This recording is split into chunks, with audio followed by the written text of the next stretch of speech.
your family doctor for your car. They perform vehicle checkups, alignments, brakes, oil changes, and more. And they specialize in auto preventative health care. Visit LexBrodys.com and save big on installed Michelin tires and mechanical services. Michelin offers safe, fuel-efficient, long-lasting tires that provide exceptional performance and extraordinary value. Lex Brodys is your alternative to the dealership. ASE and state licensed Hawaii's own Lex Brodys Tire, Brake, and Service Company has won the International Better Business Bureau's 2011 Torch Award for excellence in customer service. Please visit LexBrodys.com for Super Saver mechanical and tire coupons. Thank you very much. Lex Brodys Tire Company. Hawaii's Business Authority, KGU, Honolulu. Part of the Wall Street Business Network. Covering the financial and business news you need to know. With SRN News, I'm Keith Peters in Washington. The record drought that's been gripping half the country is going to drive up food prices next year by 3 to 4%. The bad news is that we're now on track for a year of above average food price inflation in 2013. That prediction comes today from Richard Volpe of the Agriculture Department. He says the prices of milk, eggs, beef, poultry, and pork will all be affected. The drought has sent the price of corn, soybeans, and other commodities soaring in recent weeks as fields dry out and crops wither across much of the country's midsection.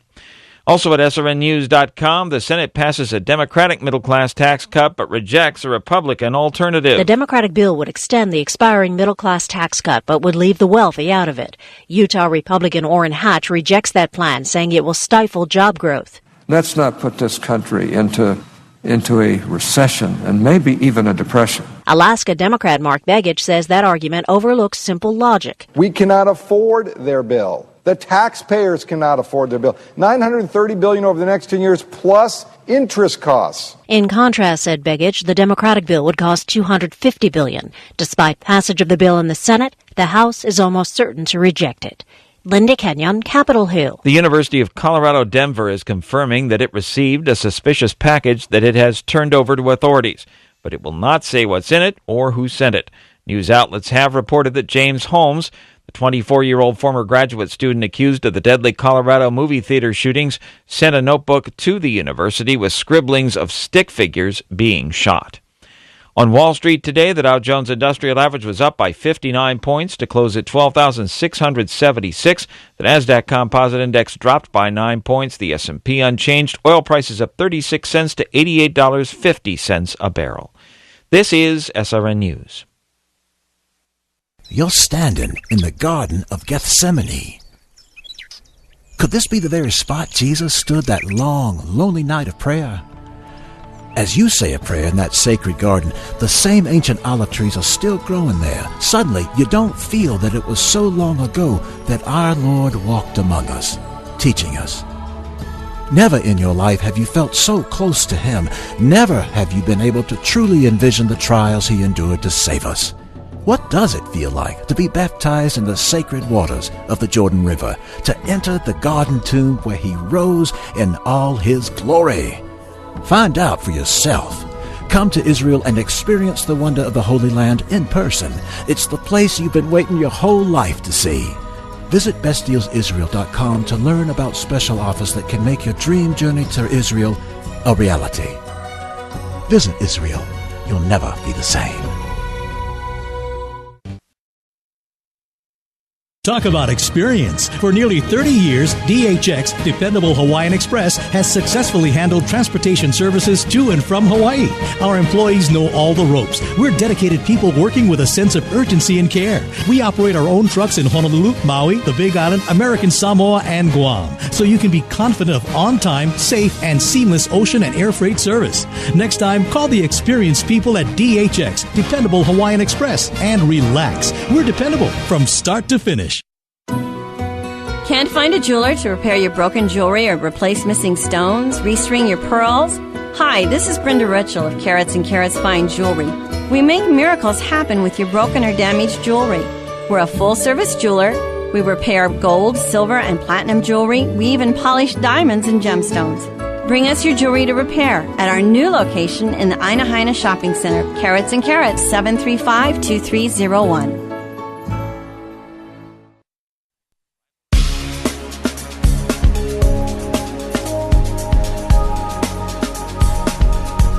Welcome to ThinkTech Radio's Technology and Media Wednesday with your host, Jay Fidel of Bendet Fidel, Attorneys at Law.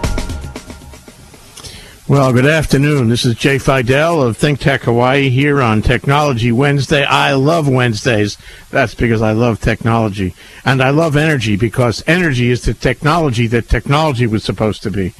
So here we are, raising public awareness on KGU Wednesday and 7:60 a.m. And our special guest today is the guy that makes it happen for Castle and Cooke in Lanai. He has lived on Lanai for years, and I met him about, a year ago, and he showed me Lanai, and nobody I know knows Lanai the way Chris Lavorne knows Lanai. Hi, Chris. Hi, Jay. Thanks for having me on. Yeah, great to have you here. And indeed, you were part of the Clean Energy Day program Friday week ago, and you spoke about Lanai, and you spoke about the wind project and the sale of Lanai, and I must say it was a tremendous presentation. It was very important that we discussed that. You were on with Robbie Alm, and who was the third member of that panel? Mike Barman from ABB, who's done lots of undersea cables, some of the several dozen undersea cables around the world. Yeah, so it was a great panel because Robbie could speak from HECO's point of view, Hawaiian Electric's point of view, and Mike Barman could speak as someone who was very familiar with exactly how undersea cables work, which we should talk about sometime during this show. But I'd like to go top down with you, Chris. Here you are, to me, in my world, you're one of the important faces of Lanai. I guess you've worked for Castle and Cooke and ultimately Mr. Murdoch for a long time. And you know the place, you know every inch of that island. And now things have changed for you because Murdoch sold it to Larry Ellison. So tell us about that deal and how things have been in the past few weeks following the closing of it. Okay, thanks for that. Larry Ellison has come in and purchased the island from Mr. Murdoch. Mr. Murdoch's had it for, quite a while, at least 3 decades here, and has tried lots of different things on the island, some of them to various degrees of success. But, Larry Ellison's team has had the benefit of looking at that history, and hopefully we'll be learning lots of lessons from that history. But he came in, and, Mr. Murdoch, my understanding is that there were various suitors for the island. And Mr. Murdoch has had and continues to have a love of this island and the people that are here, certainly by evidence of him incurring major losses over those significant decades. So his vetting of the suitors for the island definitely included more than just bottom line dollars and cents. It included that passion that he has for this island. And so it's not a coincidence that he has chosen someone to take over the kind of stewardship position that is a dynamic personality, and certainly has a love of nature, sailing, and is definitely involved in a lot of aspects that I think will complement the community here. So, Larry's team is here. Mr. Murdoch has come into an agreement with Larry Ellison and his group to take over the island. And my understanding is, now I'm not in all of the meetings, but certainly it's a small island and the Coconut Wireless works pretty well, that, one of the first meetings that Larry Ellison's team had with the management on the island, in that meeting, they said, look, we understand what we're getting into. We're not doing wholesale kinds of layoffs. In fact, I've got a list in front of me of 33 new positions that have been posted by Larry's team to bring some people back on to the payroll and to improve the island.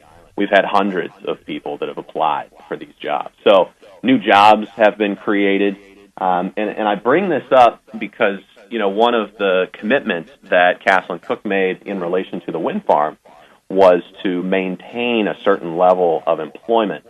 And, my take on this deal is that this really is one of the ways to follow through on that commitment and bring someone in who's in a real good position to not only maintain employment levels, but to really, I think, increase them and do some good stuff on the island. So new positions have been posted. The community pool is going to be reopened. The community pool was closed some years ago, much to the dismay of the community. So that's going to be reopening. And there's just generally a lot of, I think, excitement. There's certainly some nervousness, because there's uncertainty, but there's excitement about Larry Ellison as the new owner and what kind of direction he'll take the island. But people are excited that it's going to be a good one, and it's going to involve investment, probably some new jobs. Well, it's, by the way, Chris, have you got your speakerphone on? We have Chris joining us from Lanai, by the way. I want everybody to understand. This is a telephone hookup. I'm not sure that you can hear me as well as I can hear you. So if you have your speakerphone on, you should probably lift the receiver. Will do. Hopefully this is better. Oh, this is better, yeah. Great. So anyway, what I wanted to get to was, put this in perspective, is that, at least according to the papers, and one of my favorite papers, Lanai Today, which is published monthly on Lanai Monthly, isn't it? Yeah. It's a wonderful paper that Alberta DeJetley publishes, and you can really get the the flavor of things from that paper. This was I shouldn't say a long time in coming, but it was in coming for a while, in the sense that David Murdoch decided that he was at odds with the anti-wind groups there, and the people of Lanai weren't supporting him in the way he wanted after his generosity over the last 3-4 decades, and that was at least a substantial part of his reasons for selling the island. And then everybody speculated as to who it would be. It could have been anybody, because in fact, this is a very valuable, attractive, a trophy property, if you will. And of all the people in the world, I don't know, we would not have expected Larry Ellison to be the winning bidder, so to speak. But here we are. Yep. Here we are in a fantastic transition, and I know you're not going to write a book about it, but you could.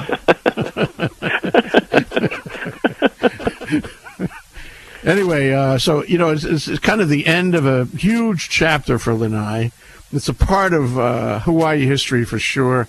And even though there's 2,500 people or possibly less right now, it's a huge part of Hawaii history, and I think everybody should be, and a lot of people are, watching how this unfolds. This is a huge development in terms of the way the state works, and especially the neighbor islands. Agreed. And let me add this, that you said 33 people, 33 jobs, and all that. Well, this goes to your comment that you made at Clean Energy Day. On Oahu, 33 would be a fly speck, because there's, 950,000 people here. Right. But when you have an island with 2,500, 33 jobs is huge. It's a huge percentage. Yeah, I mean, our census shows like 3,000, so I mean, you're talking about 1%. I mean, for an equivalent impact on Oahu, you would need 10,000 jobs. And I mean, you can imagine if there were 10,000 new job opportunities on Oahu, that would hit the paper. It would be statewide news. And when 33 jobs, which is the equivalent over here as a percentage of our population, it certainly gets a lot of attention on Lanai. But I didn't hear anything about it in the Pacific Business News this morning. I'll have to call Howard Dyke and see if he'll pick that up. Well, it's like in Alberta DeJetley's Lanai Today, the headline in the last edition of the newspaper is the rumors of the sale end and the speculation of the new owner's plans begin. Because, it unfolds, but we really don't know where it's going to go. We don't know what kind of an owner he's going to be. These jobs, that is definitely a sign of where it's going to go. But gee whiz, it could go any number of directions. You're pretty close to it. Do you have any vectors showing for you? Any signs visible to you about where it's going to go? Well, unfortunately, I also would be just part of the speculating public on this one. But I think the 33 new jobs is a good sign. I think his agreement with Mr. Murdoch to allow Mr. Murdoch to continue to develop the wind farm, which certainly will generate jobs for, construction as well as long-term, full-time kinds of positions. I think he sees the need, if those are indicators, looks like he understands that, that jobs are a big deal and important part of, the community here. And I'm hopeful. Well, I'd like to turn to that. I'd like to turn to the wind. So my understanding, and you can flesh this out for me, is the deal allowed Castle and Cooke and David Murdoch to continue the wind project at the West End, Garden of the Gods, as I recall, the West End, the far West End of Lanai, and that Murdoch was free to do that, and Murdoch wants to do it, and you're there on Lanai to help him do it right now. That's correct. And after this break, Chris, we're going to come back and talk in greater detail about what lies before you in achieving that goal. This is Think Tech. That's Chris Lavorne of Castle and Cooke Renewable Energy. I'm Jay Fidel. We're going to take a short break. Stay right there. Hawaii's Business Authority. If you're headed west this afternoon, it's moving well on H1 till you come off the airport viaduct. We had an earlier stall at the Radford overpass. Also, an earlier accident out by Waikele caused some traffic to build, so it's pretty steady through Pearl City. Moanalua westbound slowing at Pu'uloa. Eastbound expect slowing traffic at Middle Street. Once you're past Punahou, it's smooth out to Hawaii Kai. Brought to you by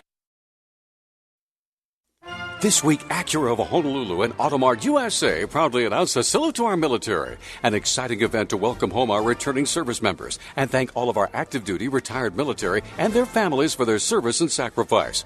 Visit our stores and receive the special treatment you deserve, a $500 accessories allowance to dress up your new Acura with finance rates as low as 0.9% APR, or browse our huge inventory of pre-owned cars and get $500 off our lowest website pricing. With your new Acura, you'll get free oil changes for 2 years. And with every car sold to our military, we'll donate $100 to the Wounded Warrior Project to assist the soldiers who need it most. We'll have food trucks, fun, and a chance to win a new iPad 2 or a Neighbor Island Sweetheart getaway to reunite a lucky couple. Military appreciation comes standard at Acura of Honolulu and Automart USA every day, not just 1 month out of the year. So don't wait. Stop by our easy-to-find locations today on Ala Moana Boulevard and get the special benefits you've earned. Think Tech Radio is sponsored by the Hawaii Academy of Science, supporting science and education in Hawaii since 1925. For half a century, the Hawaii Academy of Science has run the Hawaii State Science and Engineering Fair, an annual competition that encourages over 7,000 middle and high school students from across the state in both public and private schools to love science.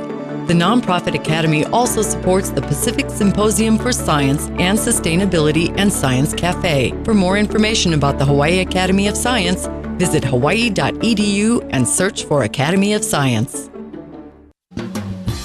Think Tech Radio is also brought to you by the Hawaii Convention Center. The Hawaii Convention Center is Hawaii's convention center.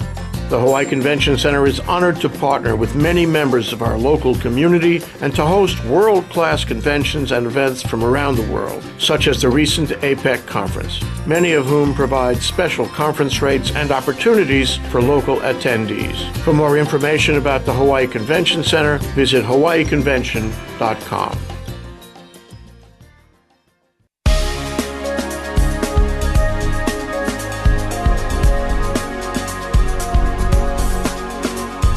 You're listening to Think Tech Radio's Art and Culture Thursday. We're back. This is Jay Fidel with Chris Lavorne of Castle and Cooke Renewable Energy, calling in from Lanai. That's where he lives, works, and plays. And we're talking today about the impact of the transaction by which Murdoch sold to Larry Ellison. And now we have a new owner, but we have a project, still a project for renewable energy. So, Chris, tell us how does the project shape right now? What does it look like? I guess its size, its scope hasn't changed. We're still talking about 200 megawatts. We're still talking about the same size of turbines and the same, 67 wind turbines. What does it look like? Good. So So that's right. The scope of the project, the face of the project has not changed. The sale of the island does not impact that. The benefits that are expected to come from the project are also largely unchanged. So the project is approximately 200 megawatts of wind, which translates to about 67 wind turbines if we use a 3-megawatt turbine. And the math on that is just taking a 200-megawatt project divided by the size of the turbine, and that's how you get the number of turbines. So we're looking at about 67 turbines, and we're looking at about 5,500 acres on the northwest portion of the island. And this would actually be, not within the Garden of the Gods. The Garden of the Gods is a good kind of a reference point, but it would certainly not be within that area. So it's a pretty small area. It's down the hill from the Garden of the Gods, right? It's over that hill and toward the water from the Garden of the Gods. Yeah, you got it. Yeah, that is correct. So a great point from which to view. I think the majesty of this wind farm that will ultimately provide approximately 10%. We're expecting of Oahu's power from clean renewable energy. Yeah, well, this is, to me, I want you to know that, A, I support what Castle and Cooke is doing. I support this project completely because I believe this is the clear way that we can have equalized rates around the state. Can you talk about that? And can you talk about this conception or misconception that comes up once in a while about how the energy only goes from Lanai to Oahu? That's not really the case. And how does the equalized rate thing work when this project is finished? Good. Thanks for the opportunity to talk to that. So we are expecting the electrons, the clean renewable energy electrons that will be generated from wind to be transmitted, 100% of those, from Lanai to Oahu via undersea cable. And there's a lot of question about, why can't we keep some of that Lanai wind power on Lanai to power Lanai? People have kind of an emotional response when you say, I'm going to take all of the wind power from Lanai and send it over to Oahu. And it really gets the hairs standing up on the back of people's necks. And it's a somewhat difficult concept, but let me do my best to explain it. Exporting the wind power to Oahu provides an otherwise unavailable opportunity to reduce Lanai's electric rates, even though those electrons will all go to Oahu. The levelized rates essentially allows Lanai to be included in Oahu's rate base. So effectively, the folks on Oahu will subsidize the rates on Lanai. Yeah, the rates on Oahu will go up, and the rates on Lanai and anybody else in the statewide grid will go down. This is a wonderful thing. This should have happened decades ago. Would agree with that. The expectation of the costs on Oahu going up, actually right now, if you were to ask Robbie and his response in the Clean Energy Day at the Energy Policy Forum, he indicated that at current rates for oil, that if we had the Lanai wind farm online right now, delivering that clean renewable power to Oahu, that we would actually be paying less for those electrons from clean energy than what is generated from oil right now. Mm-hmm. Yeah, so, even when oil is at a relative low price right now. Correct. Relatively low price, I suppose historically not so relatively low. But, it won't be low for long. You know that at the end of the day, we'll be back up to 140, 160, 180, 200. It's coming soon. That's right. Yeah, I mean, his, kind of quoting Robbie Alm from HECO, he had indicated and indicates every year. I've looked at a couple of years of his slides, and he is amazingly consistent. That, and I'm looking at it right now, that when oil's around $125 a barrel or so, that translates to about 21 cents per kilowatt hour to generate power.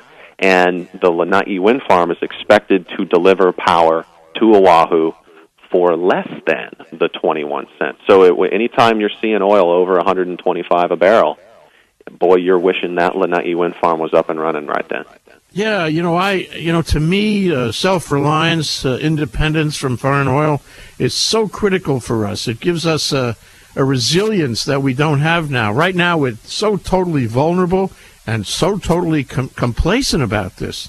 And we're just cruising for a bruising. One day, we're going to get stuck big time, and it's going to be so damaging to the economy and everyone in the state.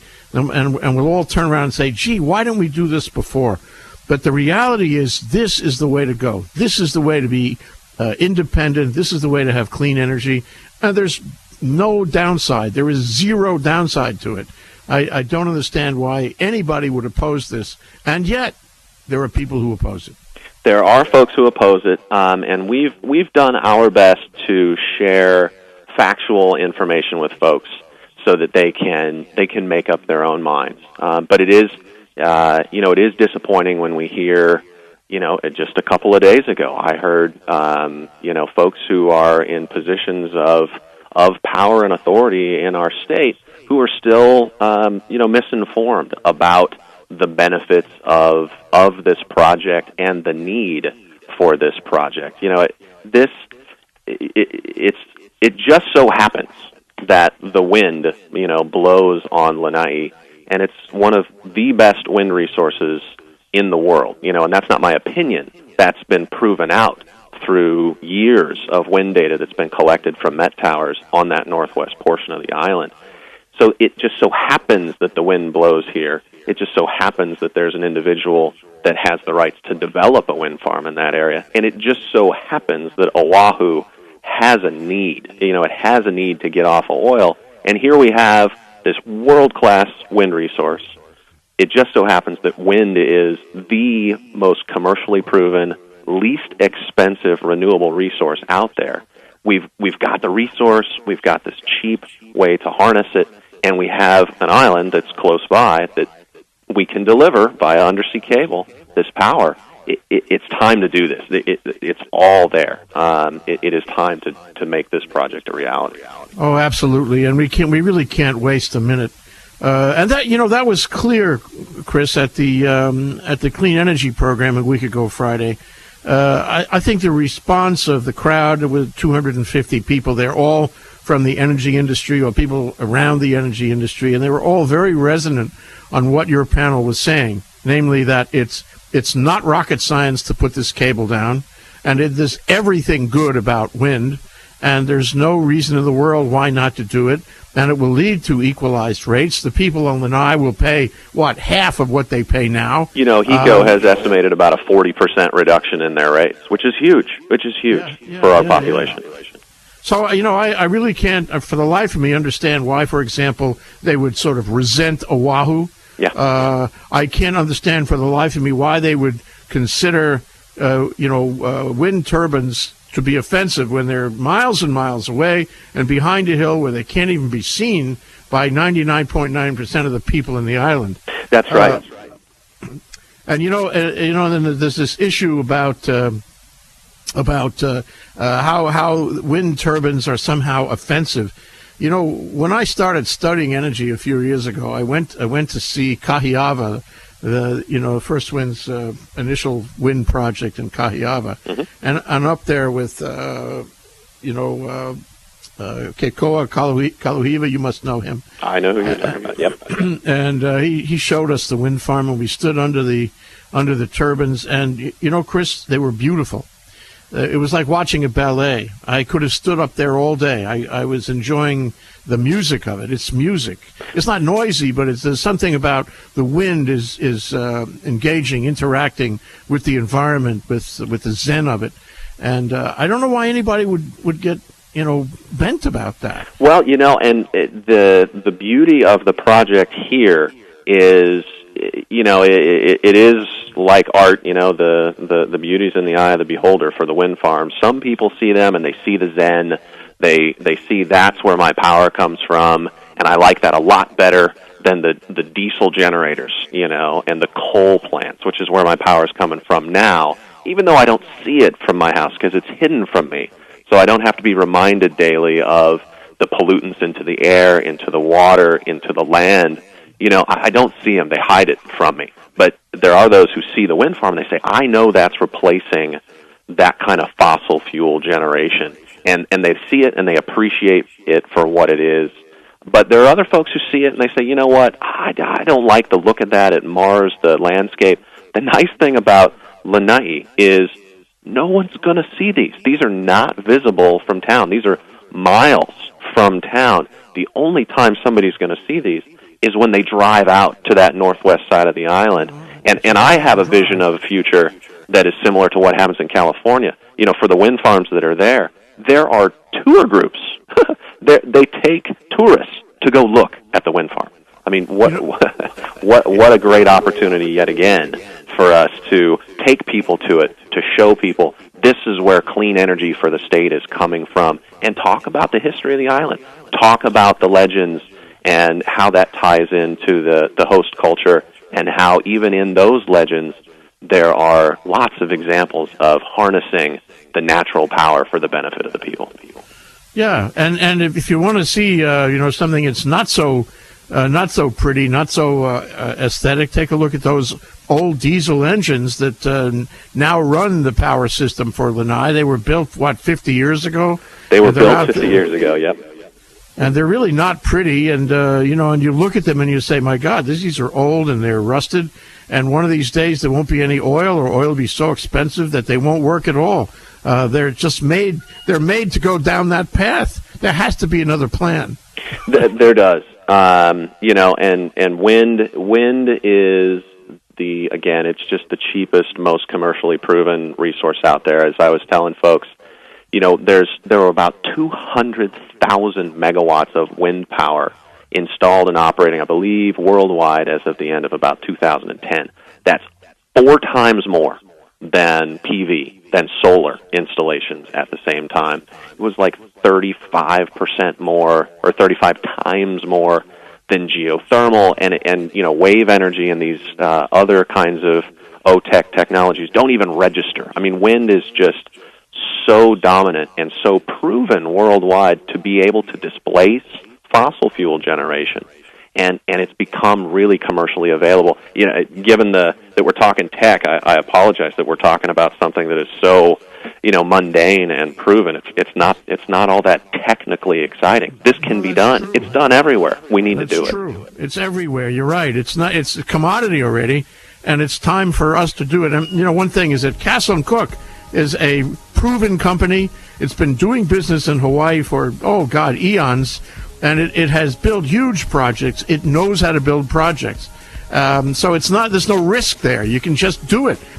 Anyway, after this break, Chris, I'd like to come back and talk to you more about exactly what are the steps to get it done, okay? That's Chris Lavorne. He's calling in from Lanai. He's in renewable energy for Castle & Cook of Lanai. I'm Jay Fidel here in Honolulu. We're talking about Lanai today here on KGU. We'll be right back. Stay right there.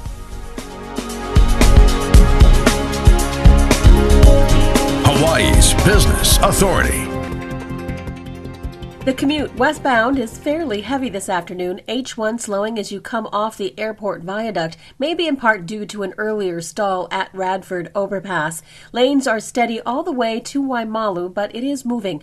Moanalua slowing as you pass the gardens. Coming into town eastbound, it's bogging down at Middle Street as expected. Things start flowing better once you pass Punahou. Think Tech Hawaii is a Hawaii nonprofit corporation organized in the year 2000. Its purpose is to raise public awareness about the importance of technology, energy, agriculture, and globalism to the diversification and expansion of our economy. We do this by television shows on community television and on OC16, by newspaper articles, and by our Think Tech radio series on KGU 760 AM. We also do it by panel programs and events, including our monthly luncheon programs with the Hawaii Venture Capital Association. Think Tech, working to raise public awareness in Hawaii. Check us out at thinktechhawaii.com.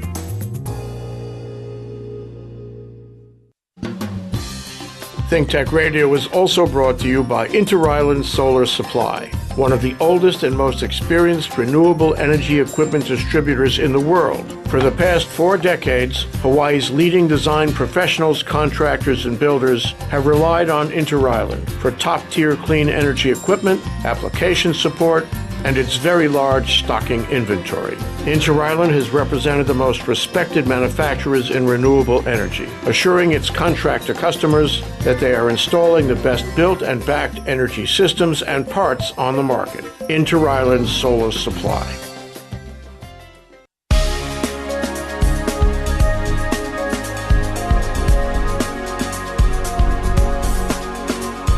You're listening to Think Tech Radio's Art and Culture Thursday. We're back. This is Jay Fidel. I want to mention that in connection with this show, but also otherwise, First Wind is one of our sponsors.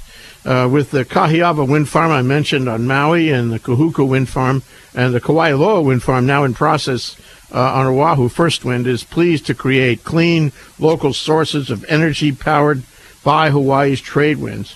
First Wind understands Hawaii's unique environment and host culture, develops projects that support local communities, and provide net benefit to native wildlife, embracing the concept of caring from Mauka to Makai, Hukamakani.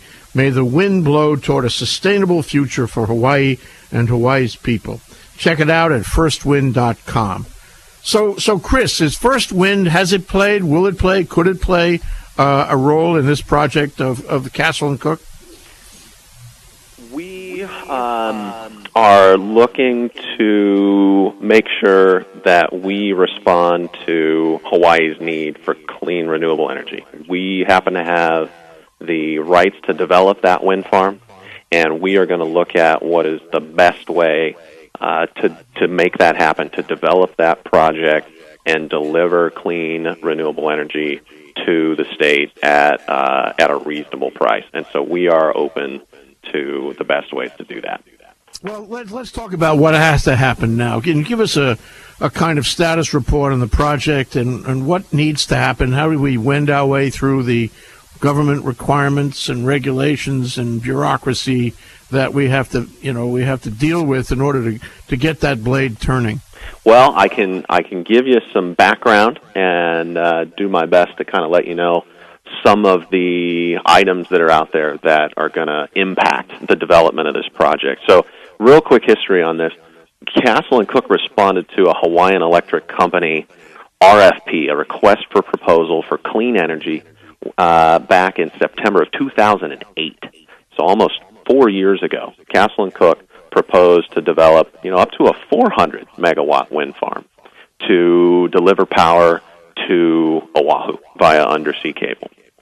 And here we are 4 years later, and there's another HECO RFP that is brewing. And that RFP is going to ask for 200 megawatts of renewable energy. It's also going to potentially, I believe, include requests for proposals for undersea cabling. So there are lots of companies that are eagerly awaiting that RFP coming out. But that new RFP is certainly going to have an impact on the pace at which we can develop the 200 megawatts that we have a term sheet for with HECO right now.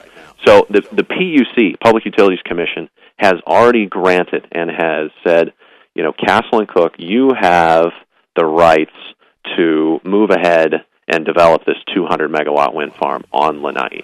We have a term sheet with Hawaiian Electric Company. They've indicated, we want this, we need this, and we have a price in there. That's the 13 cents per kilowatt hour that Robbie Alm talks about a lot. So we have a history. We have a green light to a degree from the PUC and from HECO to move this ahead. But we have this new HECO RFP that's out there that is gonna play into this. We also have a programmatic EIS that was started some time ago by the state, and we are, as a community in the renewable energy industry, are eagerly awaiting its fate and its continuation. So the programmatic EIS that the state is running, the new RFP that HECO is running, both of those are going to have an impact on how quickly we can bring on this project. I know there's a lot of acronyms going on. Does anybody out there would like to ask Chris a question? You can do that. You can ask him to define the terms for one thing. You could ask him for anything you want. The number is 296-5467. It's 296-5467. But let me go on and ask you, so what is the time frame we're talking about? Because I know that Castle and Cook has been trying to do this since sometime before 2008, and that's already foregoing on 5 years. Correct. And if it was up to you, you would have done this a long time ago, yeah? We would have. And where oil prices went, I think the majority of the state was wishing that those turbines were out there and spinning and providing some power that's cheaper than oil right now. Yeah, we've been developing the project, right? I guess I'm a renewable energy developer, so the project continues to develop. And we have more to do. We have a project-specific environmental impact statement, an EIS, that we need to do. And that's where you look at social, cultural, environmental, all the impacts of the project, whether those be negative or positive, just looking at the impact. So there's quite a process that needs to be done, that EIS. That probably takes 12 to 24 months. So we're talking a year to 2 years.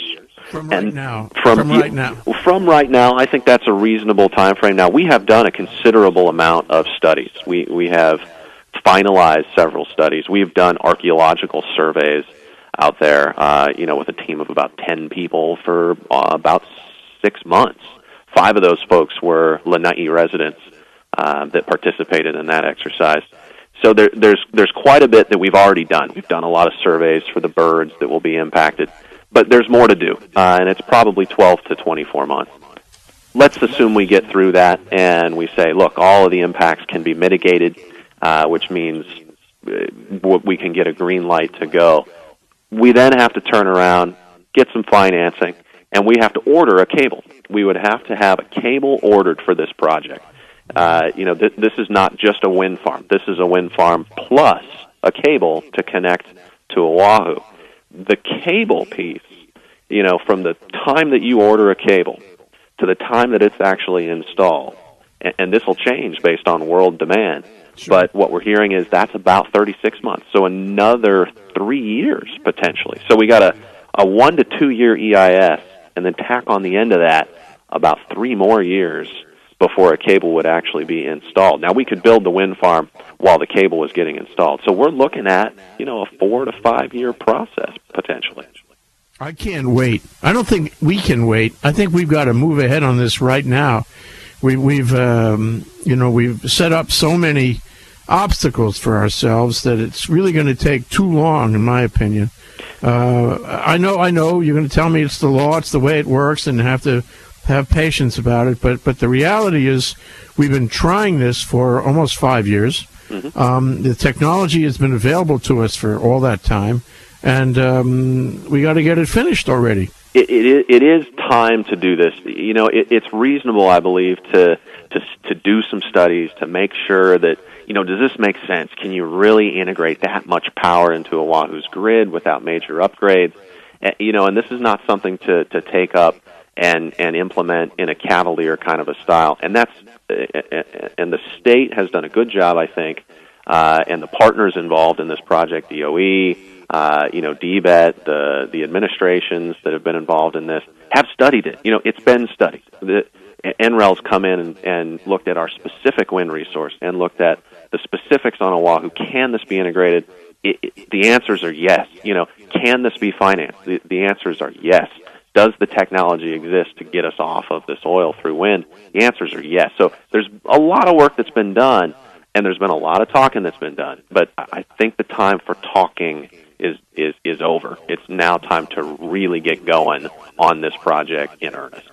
Well, the cable facilitation bill actually passed in this legislature, and the governor signed it into law. Will that help expedite things? That will help create the framework that really is beneficial ultimately for the ratepayer, the folks that will be, at the end of the day, paying for the electrons that are coming across that that cable from the wind farm, it sets it up so that the PUC, the Public Utilities Commission, will regulate a cable entity.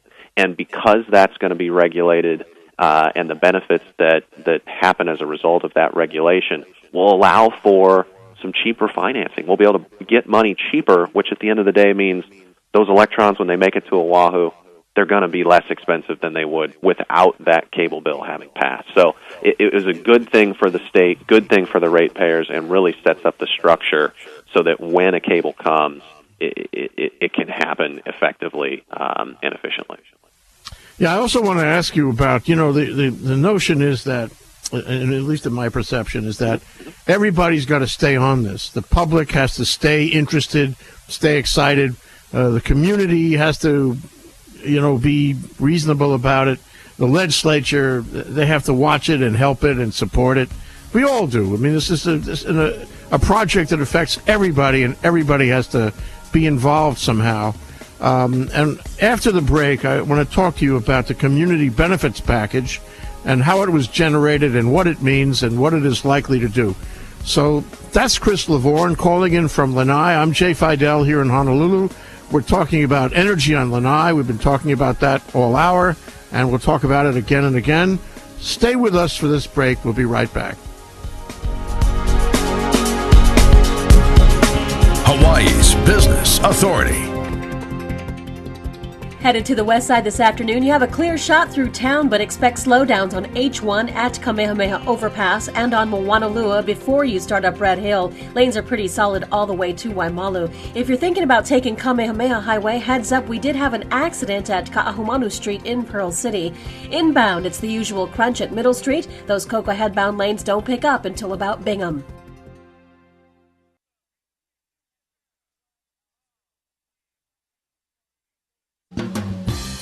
Think Tech Radio is also brought to you by InmoB. Since its inception in 2007, InmoB has grown to become the world's largest independent mobile advertising network, serving over 100 billion mobile ads to date. It has built its product in parts of the world where the mobile phone is not just a screen, it's the only screen. After launching in the US and Europe in 2010, InmoB has more than doubled its global network from 7 billion to 60 billion impressions monthly, and has offices on 4 continents, in Bangalore, Johannesburg, and London, in Nairobi, New York, and Paris, in San Francisco, Seoul, Singapore, and Tokyo. InmoB.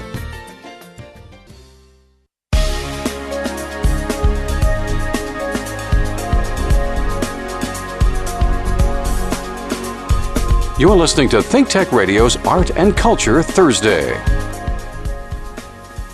Actually, it's not Thursday just yet. It's still Wednesday, Chris. Thanks for being with us. That's very forward-looking of you. Forward-looking. It's Tech Wednesday, and the show is not that long. In fact, we're going into our last part of the show now.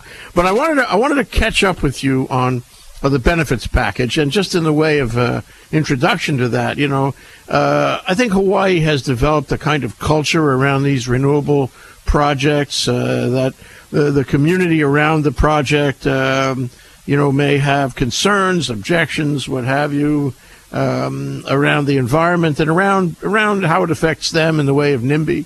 And what's happened increasingly has been the developer will say, look, we'll make some benefits for you to demonstrate how we care and how we're going to, sort of work this so that it's a net benefit to the people around it.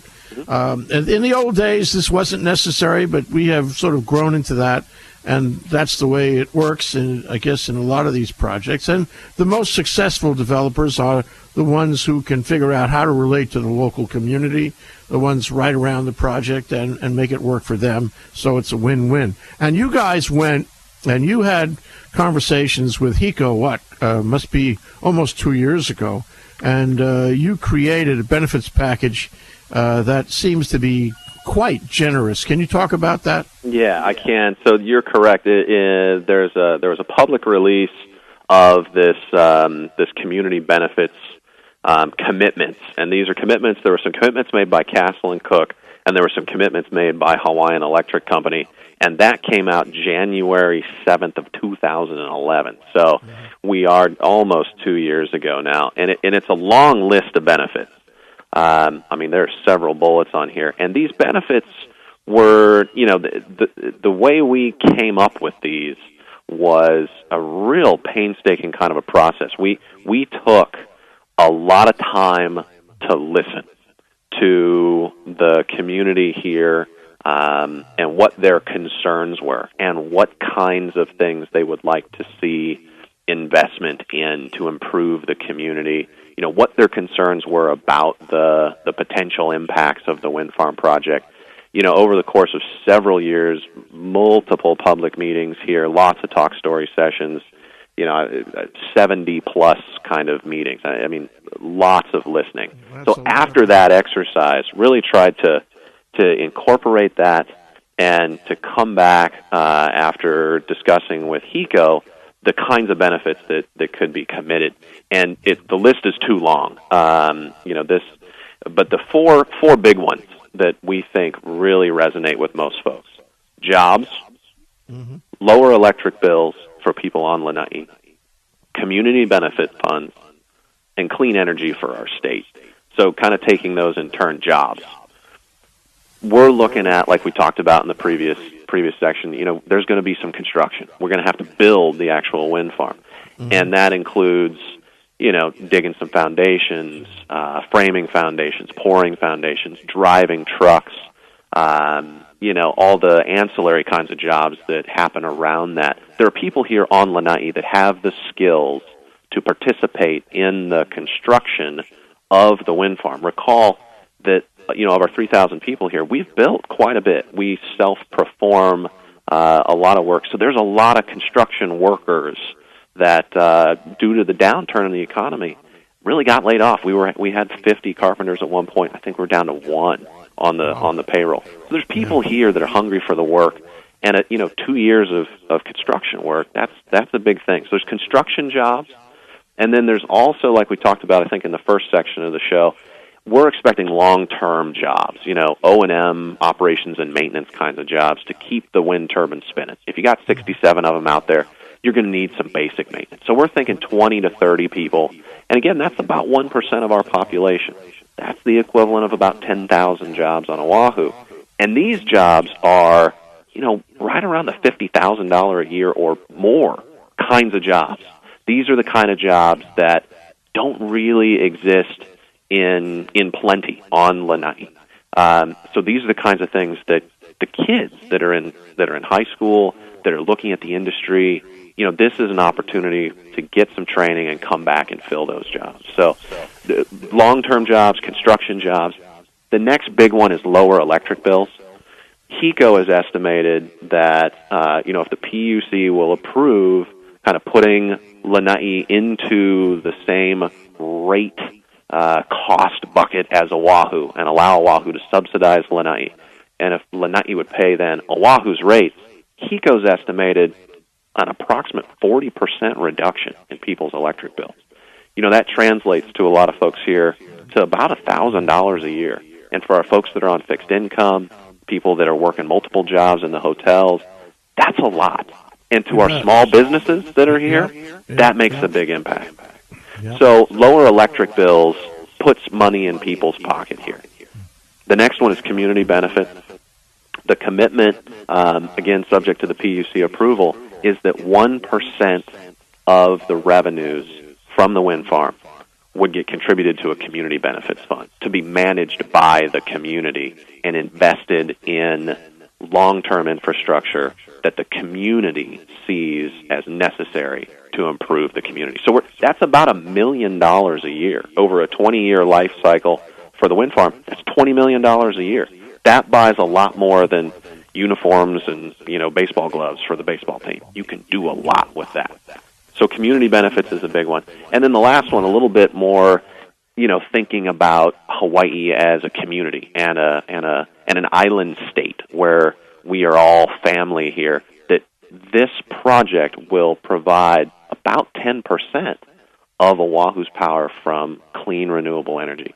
And that's good for Oahu, but that's good for all of us. That's good for the state. You know, Oahu is the main economic driver for the state, and that is the place where energy is consumed.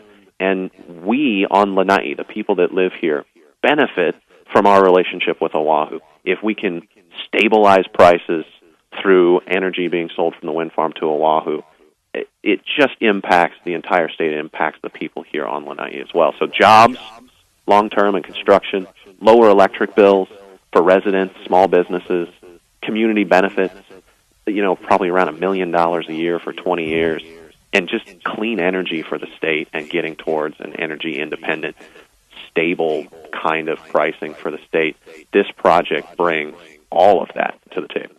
I know there are economic and environmental considerations all across the board on this, and I know that these community benefits are really a very attractive package that you guys fashioned. But you know, the one that appeals to me most is, I think it's the last one you mentioned, Chris, and that is it brings the state together. You know, over our time since statehood, we have drifted. The islands have somehow gotten further apart. We pay a lot of money to travel between one and the other. There is no super ferry, and one of the reasons there is no super ferry is the islands didn't want to have one, and so we become more separated, and there's different societies on different islands. If we're going to be an economic unit, if we're going to be a unit in the global competition, if we're going to keep our kids here and make companies and structures that work in the global competition, if we're going to be an integrated state, we really have to come back together.